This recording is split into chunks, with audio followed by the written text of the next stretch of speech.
উনি দরবারে যেতেন। এইখান থেকে গোপাল ভাঁড়ের বাড়ি ঘূর্ণি হালদারপাড়া। এই ওটা গোপাল ভাঁড়ের গল্প শুনে আমরা ছোটবেলা থেকে সবাই বড় হয়েছি, গোপাল ভাঁড়ের কার্টুনও আমরা দেখেছি, কিন্তু এই গোপাল ভাঁড় নামক সত্যি কি কোনো মানুষ ছিল নাকি এটা টোটালি একটা কাল্পনিক চরিত্র, সেটাই যাচাই করার জন্য আমরা বেরিয়ে গেছিলাম গোপাল ভাঁড়ের অরিজিনাল বাসস্থান খুঁজতে। গল্পে কিন্তু কৃষ্ণচন্দ্রের রাজবাড়ির উল্লেখ রয়েছে, তাই জন্য আমরা পৌঁছে যাই প্রথমে কৃষ্ণনগর, সেই রাজবাড়ির সন্ধানে। রাজবাড়ি যাবে, কৃষ্ণচন্দ্রের যে রাজবাড়ি, আচ্ছা রাজবাড়ি যাবে তো 10 মিনিট আমরা পৌঁছাবো, তারপরে দেখা যাক কতটা আমরা খোঁজ পাই। তো তোমার কি মনে হয় গোপাল ভাঁড় কি আদৌ সত্যি নাকি সত্যি নয়? আমার তো মনে হয় গোপাল ভাঁড়কে খুঁজেই পাই না। কে বলে রাজবাড়িতে আছে, কে বলে ঘূর্ণি আছে। রাজবাড়ির সামনে যারা দোকান তারাই খালি বলতে পারবে। এই হচ্ছে গেট। আচ্ছা,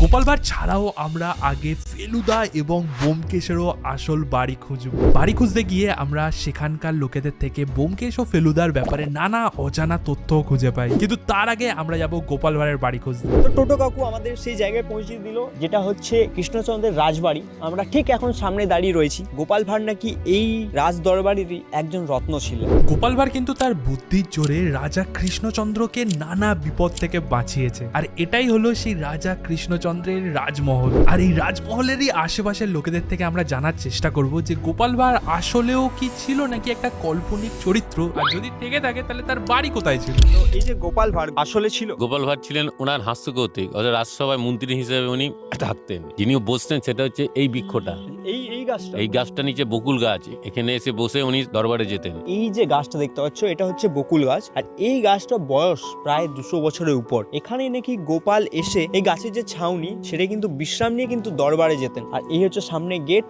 ভেতরটা দেখো, ভেতরটা কিন্তু পুরোটাই ফাঁপা, গাছের ভেতরটা কিন্তু কিছু নেই, সাইডের অংশগুলো রয়েছে গাছের।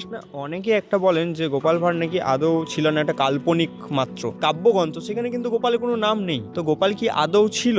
হ্যাঁ ছিল বহু বইপত্রতে পাওয়া যায়। এই মন্ত্রীর সঙ্গে রাজার বিবাদ বা যে কোনো প্রবলেম গোপাল ভাঁড় সলভ করেছে। এই তখনকার রাজরাজাদের আমলে ওই একজন করে ভাঁড় থাকতো। ভাঁড় কথাটা অর্থ ওই বিচক্ষণ লোক, মানে খুব বুদ্ধিমান, এই রাজাদিকে বিপদ আপদ থেকে বাঁচাতো, মানে রাজার পেটুয়া আর কি। আর রাজাকে যুক্তি পরামর্শ দেওয়ার জন্য একজন করে ভাঁড় থাকতো, তো ওই জন্য নাম হয়েছে গোপাল ভাঁড়। আচ্ছা, তাহলে গোপাল ভাঁড়ের আসল নাম কি? ওই গোপালচন্দ্র। ওই সামনে ওটা দেখছেন, ওটা হচ্ছে নবদখানা। রাজাকে সুপ্রভাত জানানো হতো, বাদ্যযন্ত্র থাকতো ওখানে, ঠিক আছে। চারিদিকটা হচ্ছে জল, অর্থাৎ পরীক্ষা, যাকে রাজাকে আক্রমণ না করতে পারে। এইখান থেকে গোপাল ভাঁড়ের বাড়ি ঘূর্ণি হালদারপাড়া 6 কিলোমিটার যেতে হয়। মানে ওখানে গেলে আমরা কিছু খোঁজ পেতে পারি। গোপাল ভাঁড়ের বাড়ি ঘূর্ণিতে, বাড়ি ঘরদোর ভগ্নস্তূপে পরিণত হয়ে গেছে। খুব বুদ্ধিমান বিচক্ষণ লোক ছিলেন।